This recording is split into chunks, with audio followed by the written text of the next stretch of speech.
High বন্ধুরা, তোমাদের সবাইকে স্বাগত জানাই আমাদের ইউটিউব চ্যানেলে। আজকে আলোচনা করবো তোমাদের খুবই গুরুত্বপূর্ণ আপডেট নিয়ে। তোমরা প্রথম দেখে তোমাদের ভিডিওটি অবশ্যই দেখো, আর তোমরা যারা নতুন হয়েছো নিশ্চয়ই চ্যানেলটি লাইক এবং সাবস্ক্রাইব করতে ভুলো না। তোমাদের গুরুত্বপূর্ণ আপডেট রয়েছে, তোমরা যারা কলকাতা পুলিশ মেন এক্সাম দিয়েছিলে তোমাদের কিন্তু অ্যান্সার কি প্রস্তুত হয়ে গেছে। তোমরা কীভাবে চেক করবে? প্রথম তোমাদের আসতে হবে তোমাদের এই ওয়েবসাইটে prb.wb.gov.in। তোমরা এই ওয়েবসাইটে আসার পরে তোমরা কিন্তু এখানে থ্রি ডটে তোমরা ক্লিক করবে। ক্লিক করার পরে তোমরা এখানে দেখতে পাবে যে তোমার রিকমেন্ডেড বলে লেখা হবে, সেখানে তোমরা ক্লিক করবে। তারপরে তোমরা ওয়েট করবে কিছুটা, তারপরে তোমাদের সামনে চলে আসবে যে recruitment to the post of constable, lady constable in Kolkata police 2022। তোমরা কিন্তু এখানে ভিউ ডিটেলসে তোমরা কিন্তু ক্লিক করবে। তারপরে তোমাদের সামনে লেখা আসবে যে 12/12/2023, তোমাদের কিন্তু ডিসেম্বর মাসের 12 তারিখে নোটিশ ফর দ্য অ্যান্সার কি অফ ফাইনাল রিটেন এক্সামিনেশন। তোমরা যে ফাইনাল তোমরা যে এক্সাম দিয়েছিলে তোমাদের কিন্তু অফিসিয়ালভাবে তোমাদের কিন্তু অ্যান্সার কি পরিশোধ হয়েছে, তাই জন্য তোমাদেরকে গেট ডিটেলসে ক্লিক করবে। তারপরে তোমাদের সামনে একটি পিডিএফ আসবে, পিডিএফটি তোমরা ডাউনলোড করবে।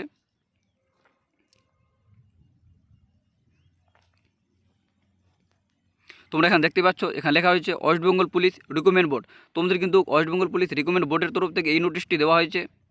এখানে লেখা রয়েছে, তোমরা দেখতেই পাচ্ছ যে the answer 285 question for the final written examination held on 3 তারিখ, তোমাদের 3/12/2023 for recruitment to the post of constable, lady constable in Kolkata police 2022 have been uploaded on the website in West Bengal police recruitment board.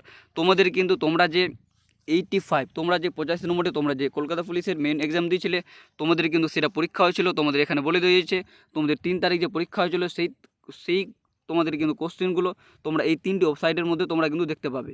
এই 3টি ওয়েবসাইটের মধ্যে তোমরা check করবে, তোমরা দেখতে পেয়ে যাবে। আর তোমাদের একটি খুবই গুরুত্বপূর্ণ, তোমাদের এখানে বলে দেওয়া রয়েছে যে তোমরা যারা তোমাদের মনে যদি করা সন্দেহ থাকে কোনো কোশ্চেন ভুল নিয়ে, তাহলে তোমরা কিন্তু এই কোশ্চেন তোমরা কিন্তু মেল করতে পারো। সেটা কিন্তু 7 দিনের মধ্যে তোমরা বেশি দিনের মধ্যে করলে তোমাদের হবে না। 7 দিন পরে তোমাদের 12 তারিখ থেকে বের হয়েছে, 12 তারিখ থেকে 7 দিনের মধ্যে তোমাদের কিন্তু মেল করতে হবে। আর তোমাদের বলে দিই, তোমাদের রেজাল্ট কিন্তু বেশি দেরি হবে না, কারণ তোমরা দেখলে যে 3 তারিখে তোমাদের কিন্তু পরীক্ষা হলো, আর তোমাদের কিন্তু 3 তারিখ পরীক্ষা হওয়ার পরে তোমাদের কিন্তু রেজাল্ট কিন্তু তোমাদের কিন্তু অ্যান্সার কি 12 তারিখে প্রকাশিত হলো। তাই তোমাদের কিন্তু ভ্যাকেন্সি কিন্তু তোমাদের 2500 ভ্যাকেন্সি তোমাদের কিন্তু তাড়াতাড়ি খুব বের হবে। তাহলে তোমরা প্রিপারেশন ভালো করে করো। আর তোমরা যারা নতুন নিশ্চয়ই চ্যানেল লাইক এবং শেয়ার করতে ভুলো না।